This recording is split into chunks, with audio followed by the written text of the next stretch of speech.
El reloj de pared hacía un tic-tac tan claro que parecía querer contar cada silencio que nos separaba. Yo estaba sentado en mi sillón de siempre, ese que ya tiene la forma de mi espalda, con las manos apoyadas en los brazos de madera como si fueran rieles para que el temblor no me delatara. Mi hijo estaba de pie, con la mochila todavía colgándole del hombro y el celular brillándole en la mano, como si el mundo entero cupiera en esa pantalla, menos esta casa. La luz de la tarde entraba de lado por la ventana, pintando rayas de polvo que subían y bajaban con cualquier suspiro. Entonces lo dijo.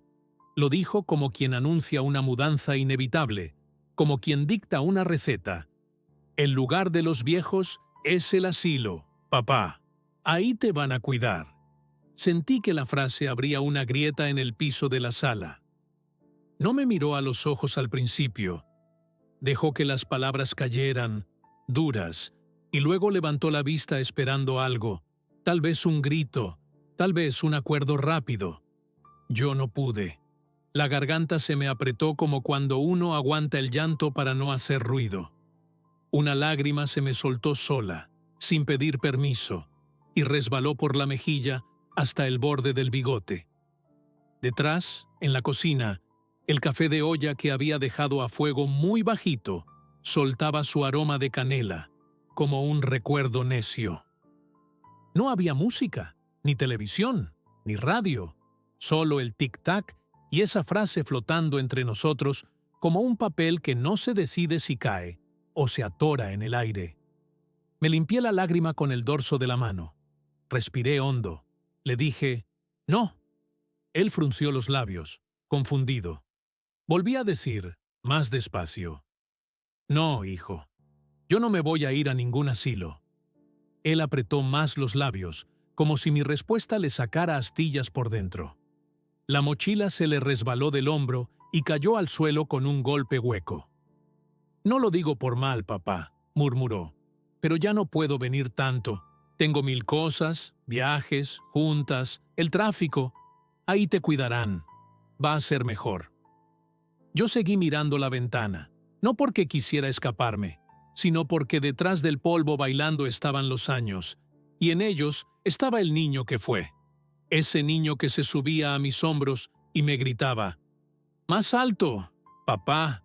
¡Más alto!», como si de verdad el cielo estuviera a una estirada de mis brazos. Ese niño que me esperaba en la puerta con una pelota bajo el brazo y los zapatos chuecos, con los ojos llenos de ganas. «No me voy», repetí. Y entonces lo miré directo, no con coraje, sino con un cansancio que también sabe defenderse. «Vamos a hablar, pero no ahora. Dame un día para pensarlo, y mañana hablamos sin prisa». En aquel día, yo ni siquiera sabía todo lo que el destino nos tenía guardado, ni la forma en que una conversación puede cambiar la manera de vivir. Pero antes de seguirles diciendo lo que pasó, déjenme que regrese tantito, que les cuente cómo eran las cosas antes, cuando la vida tenía otro apetito y el tiempo parecía una calle larga donde todavía se podía correr. Yo me llamo Ernesto, aunque aquí en el barrio casi todos me conocen como Don Neto. Fui albañil muchos años y carpintero cuando había poca obra, que a fin de cuentas, ambas cosas tienen que ver con levantar y arreglar.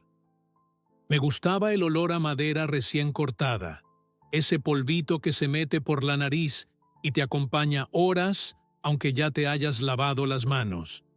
Mi esposa, Lucía, se nos fue cuando nuestro hijo, Iván, apenas cruzaba a la secundaria.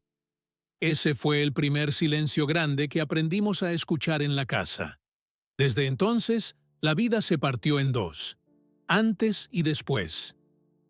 Yo tuve que aprender a cocinar algo más que huevos con tortilla, a coser botones, a escuchar los ruidos de la noche sin sobresalto para que el niño durmiera tranquilo.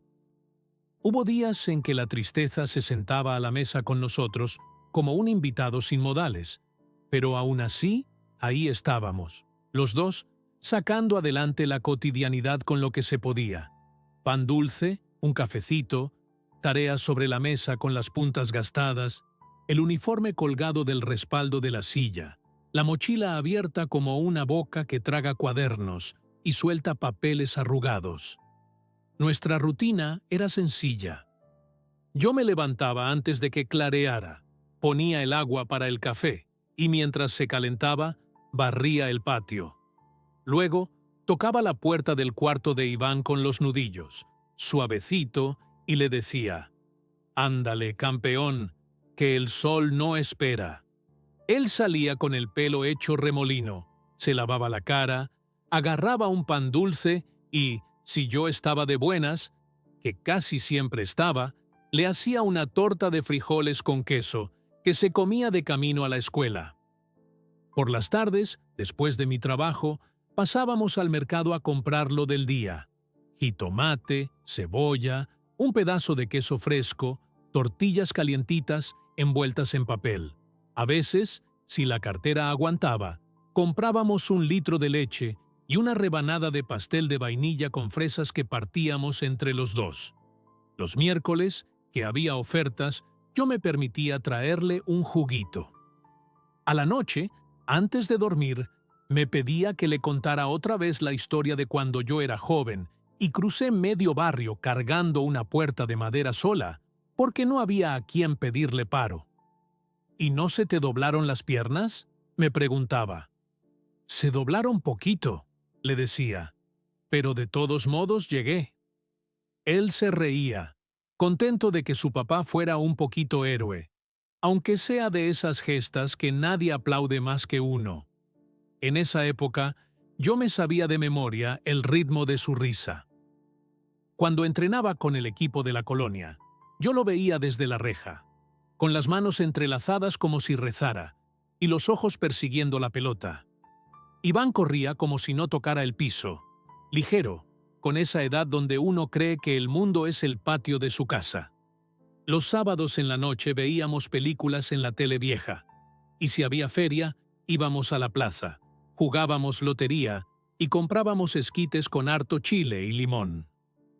No éramos ricos, pero tampoco nos faltaba lo que hace que una casa tenga ruido de casa: cucharas que chocan con platos, zapatos que se dejan bajo la mesa, risas que se cuelan a los cuartos, discusiones chiquitas por quién lavó ayer. Si me preguntan qué sentía entonces, les diría esto: orgullo y miedo, al mismo tiempo. Orgullo por verlo crecer con buen corazón. Miedo por no saber si yo iba a alcanzar a darle lo suficiente. Y sin embargo, contra todo cálculo, uno va encontrando el modo. El modo de enseñar a multiplicar con frijoles sobre el mantel. El modo de curar raspaduras con agua y cariño. El modo de llevarse la tristeza en una bolsa y guardarla en el cajón hasta que sea hora de llorarla solos. Con el tiempo, mi hijo creció, como crecen los hijos de todos, y se fue abriendo camino. Fue buen estudiante y alcanzó beca para irse a la universidad en la capital. Yo lo ayudé con lo que pude, y con lo que no pude, me las ingenié, porque un padre hace eso, convierte su espalda en puente. El día que se fue, colgamos en la pared el recorte del periódico donde salía su nombre entre los aceptados, y yo le dije: «Mira, hijo, hasta el papel te anda presumiendo». Él me abrazó fuerte, prometió que volvería cada 15 días, que no se iba a olvidar de nuestras noches de pan con leche. Le preparé una mochila aparte con cosas por si acaso, una chamarra, una libreta con mi letra diciéndole cosas tontas: «No olvides comer, no olvides dormir, no olvides llamarme», y una foto de su mamá. Se fue con los ojos brillosos, con nervios, con ganas, con miedo, y yo me quedé en la puerta hasta que el taxi dobló la esquina, sosteniéndome las ganas de correr atrás. Los primeros meses, todo iba bien: llamadas los domingos, mensajes entre semana, alguna foto de los salones, de una biblioteca grandísima, del café donde se juntaba con compañeros a estudiar.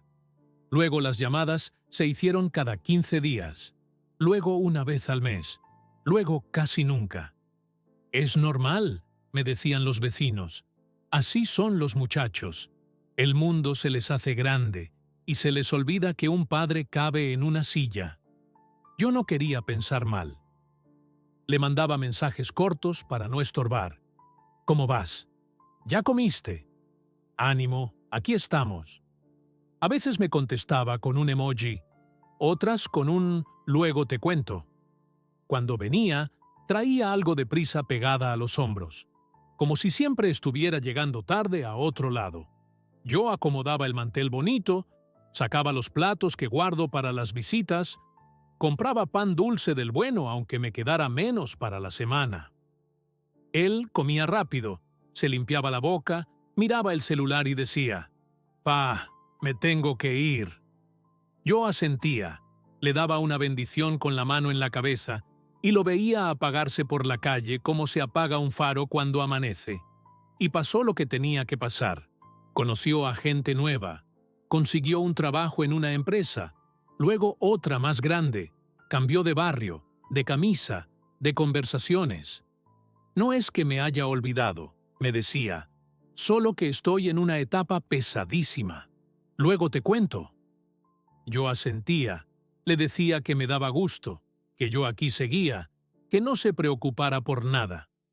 A veces, para sentirlo cerca, abría la caja donde guardo sus dibujos de la primaria, los boletines con sellos de «Muy bien», una tarjetita del Día del Padre que hizo con papel azul y recortes de revistas.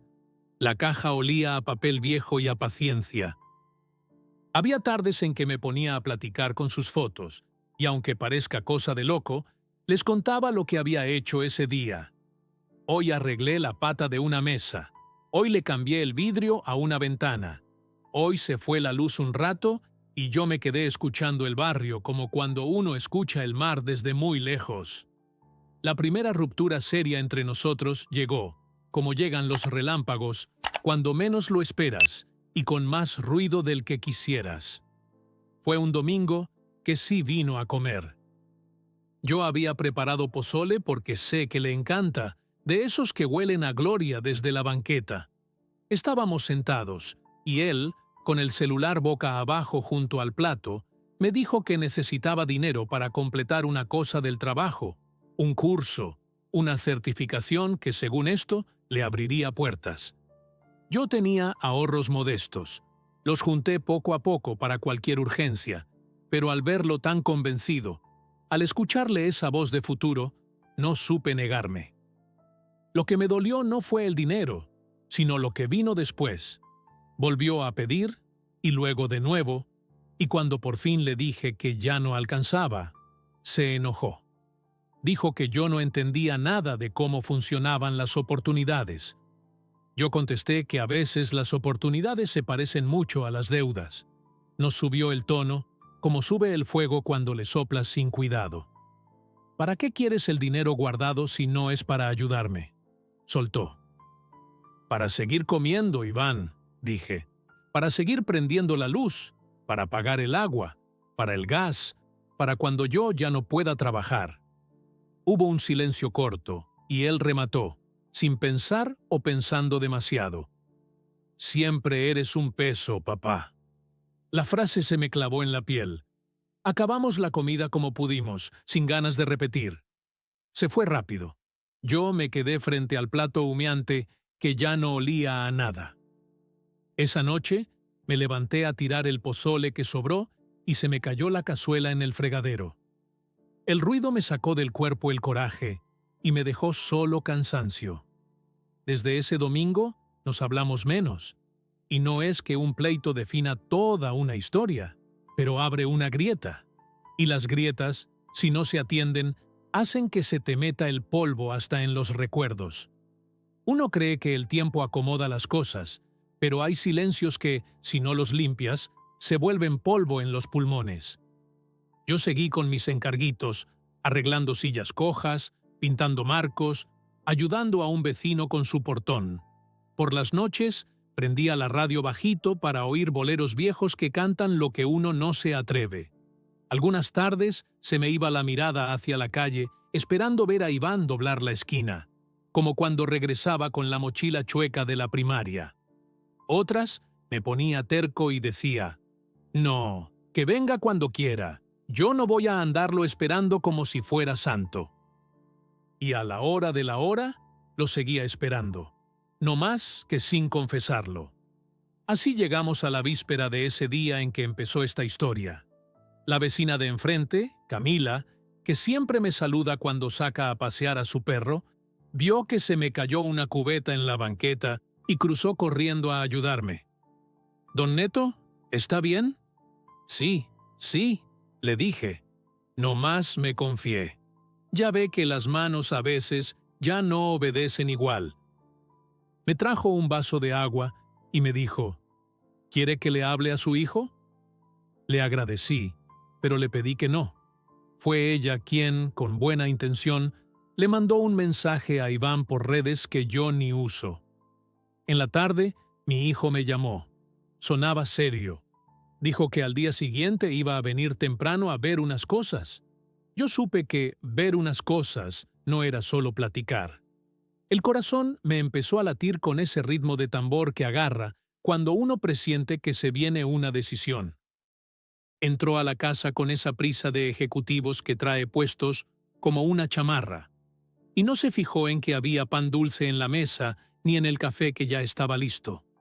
Me abrazó en automático, mirando alrededor, midiendo escalones, contando los enchufes, como si la casa fuera un problema a resolver y no una historia contada en paredes.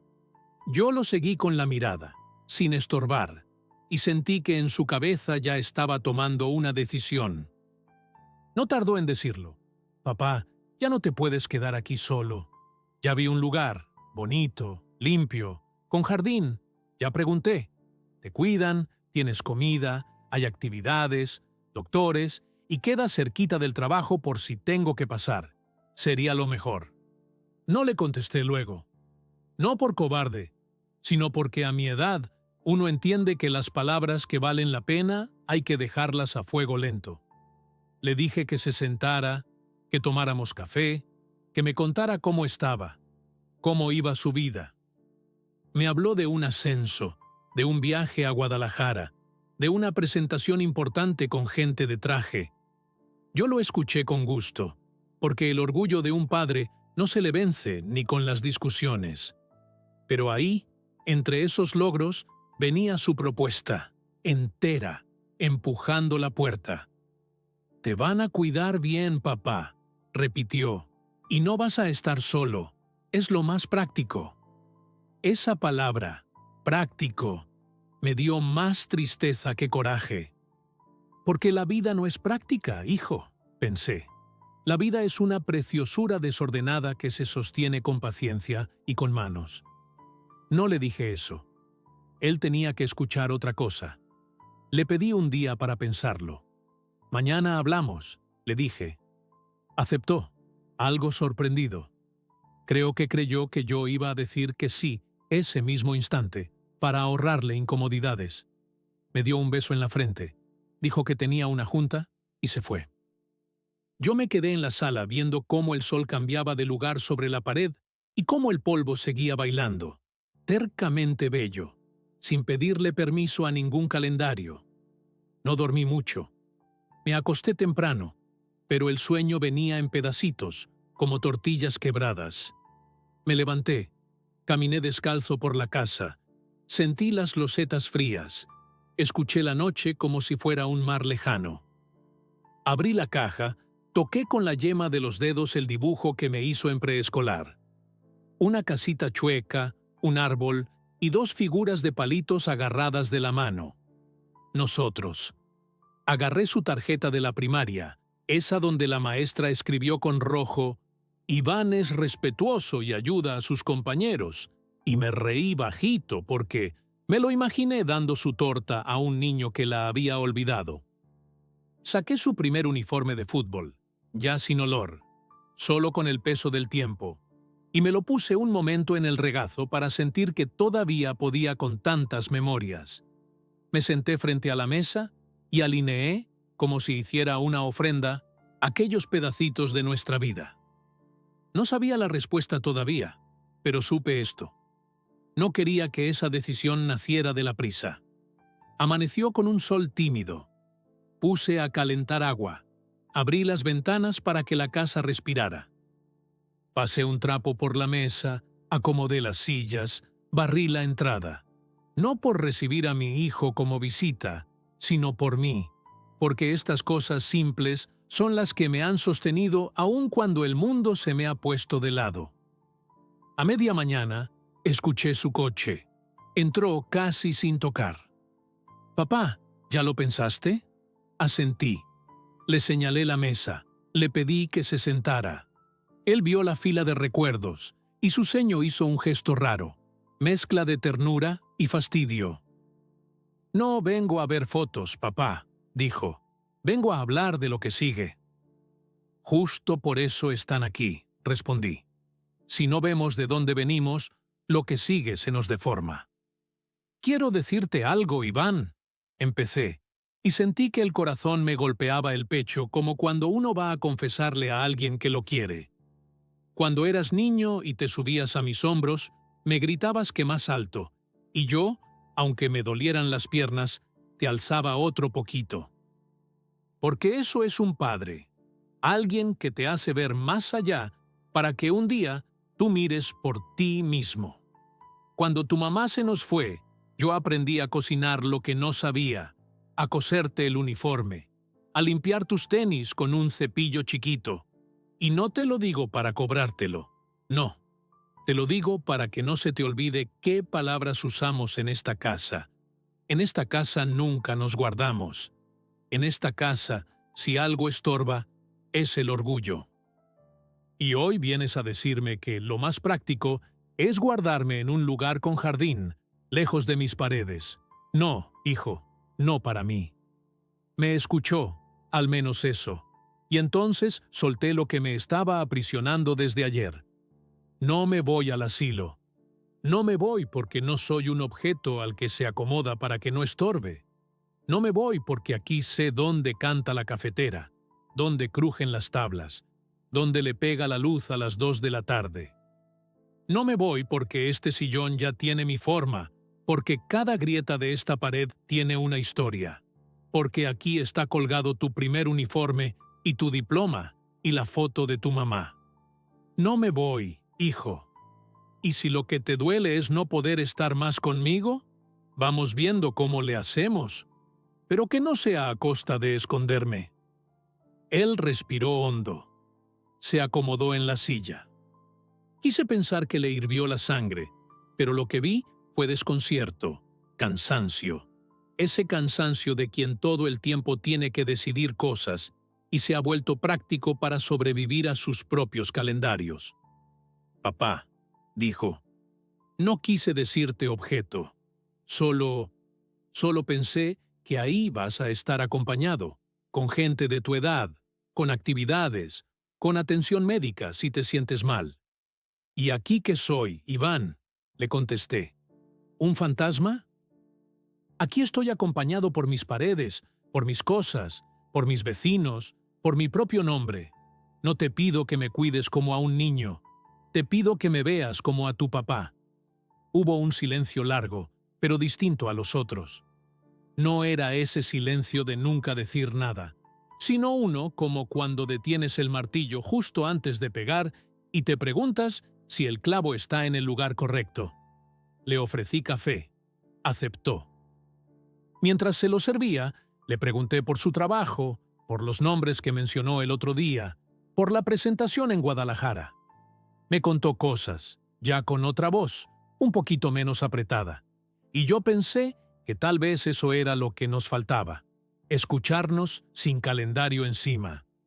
Le dije también que lo entendía, que las ciudades se comen a la gente, que el tráfico se come los días, que las obligaciones se comen la voluntad. «Pero no dejes que se te coman a tu padre», añadí con calma. «No, hijo», le contesté, «a mí no me debes nada, y tampoco te pido que vengas diario o que me estés marcando todo el día. Te pido otra cosa, que vuelvas a verme, no como a una carga, ni como a un pendiente, como a tu papá. Y si te duele verme viejo, quédate tantito con ese dolor. No huimos del dolor que vale la pena, porque enseña». Ya luego se calma. Y si te parece, hacemos un plan. Tú me visitas los jueves en la tarde. Yo hago el pozole un domingo al mes. Contratamos a Lupita, la señora que ayuda a Camila, para que venga 2 días a la semana a echarme la mano. Yo me organizo con mis medicinas y tú, si ves que me atoro con algo, me regañas suave y ya. Nos quedamos así, ladeados en la mesa, con el café como testigo. De pronto, él alargó la mano y tomó el dibujo de la casita. Lo miró con una sonrisa chiquita. «Siempre te quedaron feos los árboles», me dijo, repitiendo una burla vieja. «Sí», le respondí, y reímos los dos. Esa risa se sintió como abrir una ventana. Afuera pasó una bicicleta, un perro ladró a lo lejos y el calor de la tarde se puso menos pesado. Esa no fue la solución a todos nuestros problemas, ni nos abrazamos llorando de golpe, así nomás. Pero algo, sin duda, se movió. Lo vi cuando Iván se levantó para irse, y en lugar de agarrar la mochila como quien huye, la acomodó en el respaldo de la silla como si pensara volver. Me prometió hablarme el jueves y venir el sábado a ayudarme a revisar los focos del patio. «Y si necesitas algo, me mandas un mensaje y te marco en cuanto pueda», dijo. Yo asentí. Acompañé a mi hijo a la puerta y le di un abrazo apretado, de esos que hacen crujir la espalda. Él se dejó, y en el aire del abrazo se quedó una especie de acuerdo sin palabras. Los días siguientes fueron una mezcla de costumbre y novedad. El jueves me llamó. El sábado vino con un paquete de focos LED y una caja de herramientas más fina que las que yo uso. Estuvimos varias horas viendo cableado, midiendo, subiendo y bajando la escalera. La casa, agradecida, se fue llenando de luz mejor acomodada. Luego, sin que yo lo pidiera, me hizo una lista grande con letras claras pegada en el refri. Cosas que tengo que revisar cada semana: gas, llaves de agua, teléfono cargado, medicinas contadas. Me explicó cómo usar una aplicación en el celular para hablarle con un botón grande. Me sentí un poco torpe, pero al cabo de unos días la torpeza se me volvió risa. También empezaron a aparecer pequeños gestos, que son los que a la larga sostienen las relaciones. Iván me mandaba mensajes con fotos de lugares por donde pasaba: un árbol morado en una avenida, un puesto de tacos donde le daban salsa de chile de árbol que me haría llorar, un librero en el que vio un adorno de madera que le recordó a mis trabajos. Yo le respondía con fotos de la bugambilia del patio y del cielo cuando se ponía naranja, y con historias cortas de los vecinos, como cuando el perro de Camila se escapó y lo hemos visto más contento que nunca. Entretanto, retomamos una tradición que creí perdida: los domingos de comida en casa. No siempre se podía, pero cuando sí, yo preparaba algo que nos gustara a ambos. A veces enchiladas, a veces pollo con papas, y de postre un flan que me enseñó a hacer Lucía hace muchos años. En la mesa volví a escuchar chistes tontos y a ver cómo mi hijo, por primera vez en mucho tiempo, masticaba despacio. Se dio un lujo que había olvidado: el de repetir el plato sin prisa. Yo me llenaba de una forma distinta. No era la barriga, era otra cosa. Claro que también tuvimos discusiones nuevas. Un día, por ejemplo, llegó tarde y yo me enojé. Le dije que me había preocupado. Él me contestó que a esa hora no podía estar pendiente del teléfono. Nos subió el tono. Volvimos a ese borde resbaloso donde todo se confunde, pero supimos frenar. Él bajó la cabeza y dijo: «Perdón, papá, no supe manejarlo». Yo contesté: «Perdón por exigirte como si todavía fueras el niño de la mochila. A veces se me olvida que la vida se te multiplicó». Lo escribo y me parece sencillo, pero nos costó años llegar a esa claridad. No quiero pintarles todo perfecto. A veces me dolían las rodillas como si me hubieran metido clavos. A veces olvidaba dónde había dejado las llaves. A veces me aburría de mí mismo. Y a él, en su mundo, se le amontonaban responsabilidades. Le tocaba viajar, se agotaba. Pero ya teníamos un puente. ¿Recuerdan? No era de lujo, no tenía luces de colores, pero resistía. Y cada tanto lo reforzábamos con tablitas nuevas. Una llamada, un mensaje, una visita, una tarde de arreglar un foco, una mañana de cambiar la manguera del gas. Llegó mi cumpleaños, en pleno agosto, con el calor pesado que hace que las paredes suden. Iván vino temprano con una caja misteriosa. «No es gran cosa», dijo, y por supuesto que sí lo era. Un pastel de vainilla con fresas y una vela grande con el número de mis años. En la cocina, mientras acomodábamos los platos, de repente le vi los ojos brillosos. «¿Qué tienes?», le pregunté. Trató de hacerse el fuerte. Sacó el tema como quien arranca un curita. «Todavía me pesa lo que te dije ese día, papá, lo del asilo. Me angustia pensar que te dejé la idea de que estorbas». Me encogí de hombros. «Los dos tuvimos prisa, hijo, y la prisa no entiende de cariño. Pero ya estamos aprendiendo a demorarnos». Él respiró y se le acomodó el gesto. «Hoy no vengo con prisa», dijo. «Hoy me voy a quedar. Hacemos café, partimos el pastel y ponemos música de la tuya». Soplamos la vela juntos, como si el fuego fuera un invitado al que se le canta. Camila y otras 2 vecinas vinieron a partir un pedazo. Se armó una pequeña reunión que no estaba en ningún plan, el tipo de tarde que al final de la vida, dicen, es la que uno se quiere repetir. Hubo risas, anécdotas y hasta una partida de lotería donde yo gané al centro con el diablito. Iván estaba relajado, sin ese aire de quien siempre llega tarde a otra parte. Cuando se fue la gente, nos quedamos él y yo recogiendo los platos. Antes de guardar el pastel, me dijo, «Quiero decirte algo, y no sé si lo sé decir bien.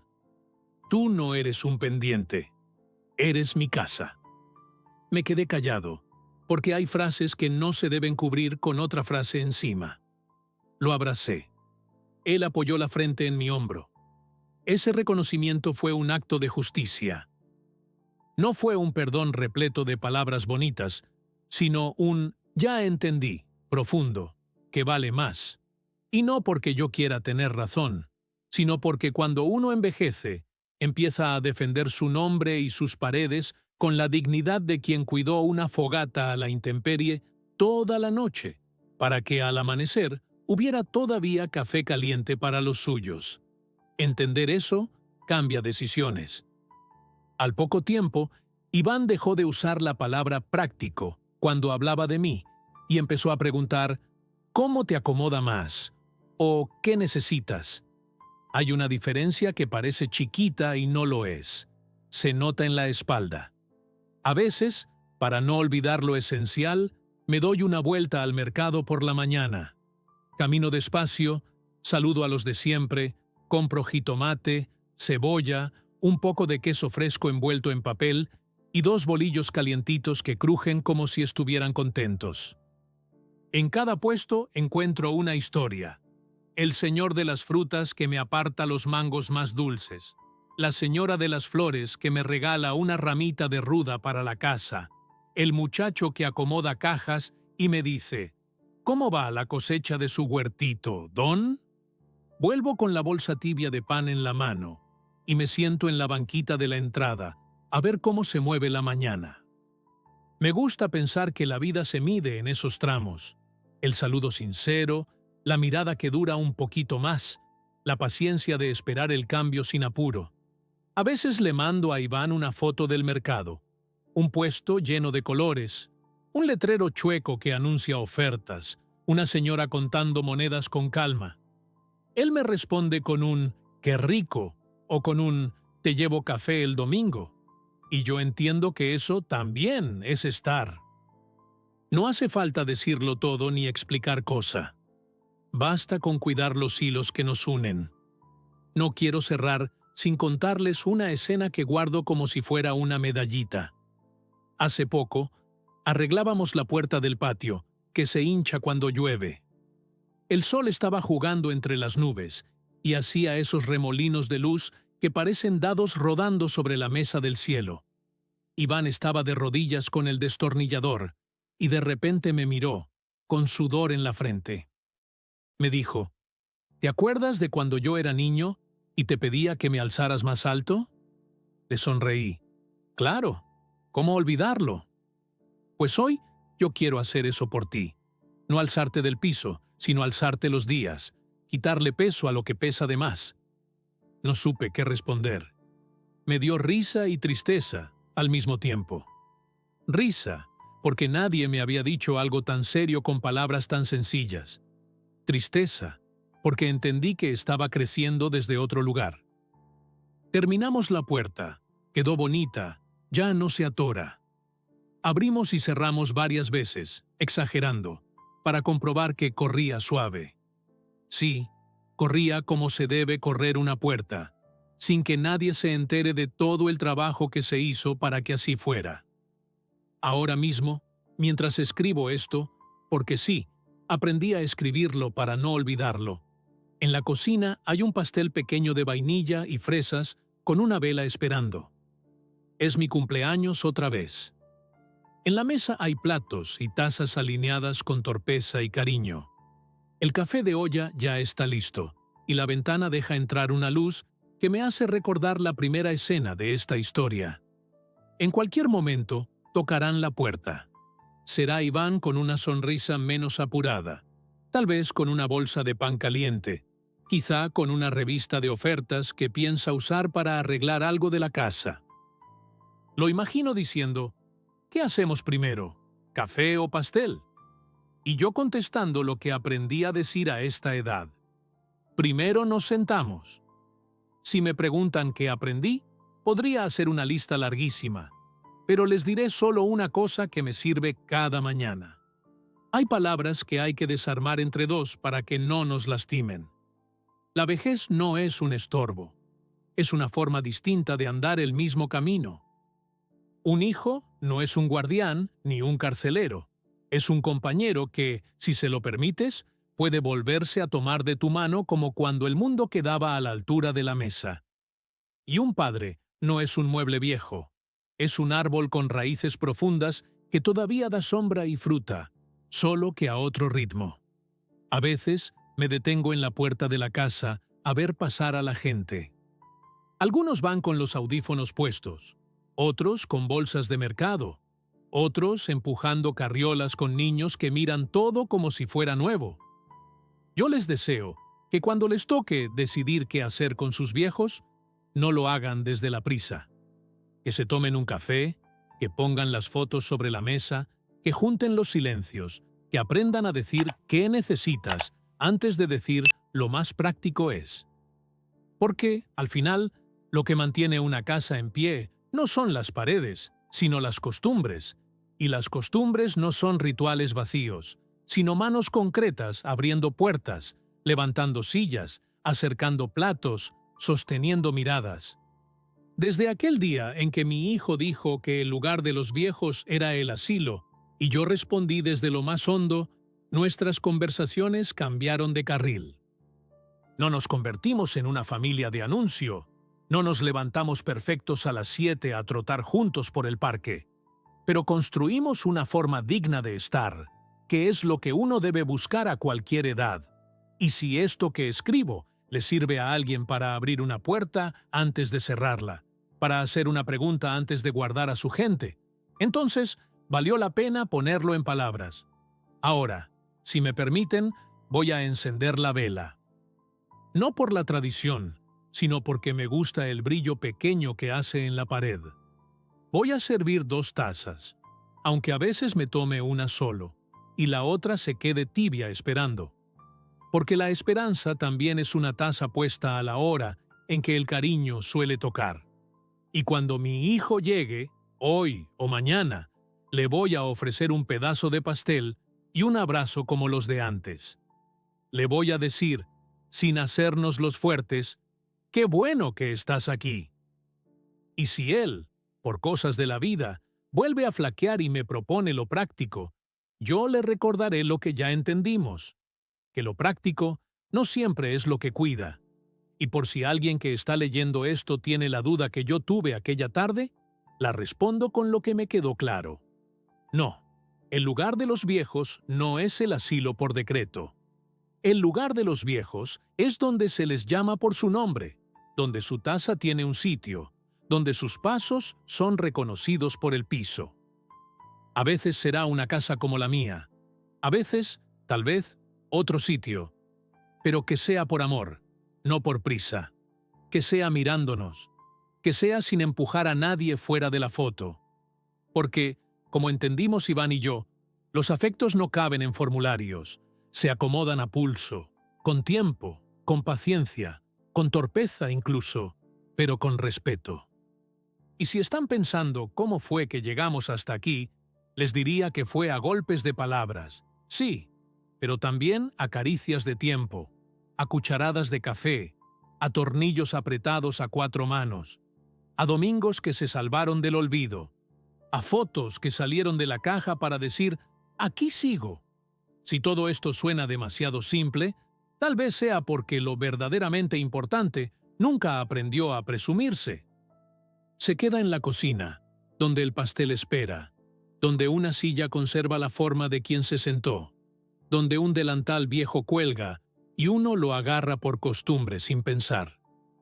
Alzo la vista y veo mi sombra recortada en la pared. Ya no me asusta. Es la prueba de que todavía estoy aquí. Y cuando toque la puerta y escuche la voz de mi hijo diciendo, ¿puedo pasar?, no pensaré en si es práctico o no. Abriré, como se abre un libro muy leído, por la misma página de siempre, la que habla de quedarse, de arreglar lo que se afloja, de sostener la mirada cuando cuesta, de tocar el hombro con respeto. La que dice que, pase lo que pase, seguimos siendo dos caminando la misma calle, uno más lento, el otro con prisa, pero los dos, si nos damos chance, dispuestos a llegar al mismo patio. Y mientras llega, le doy otro sorbito al café, que ya se enfrió un poco. No importa.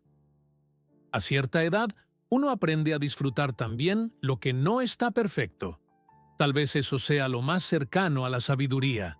Saber que el amor, como el café, se toma mejor sin tanta prisa, y que lo que de veras calienta no es la temperatura, sino la compañía. Si he de dejarles una pregunta para el camino, que sea esta.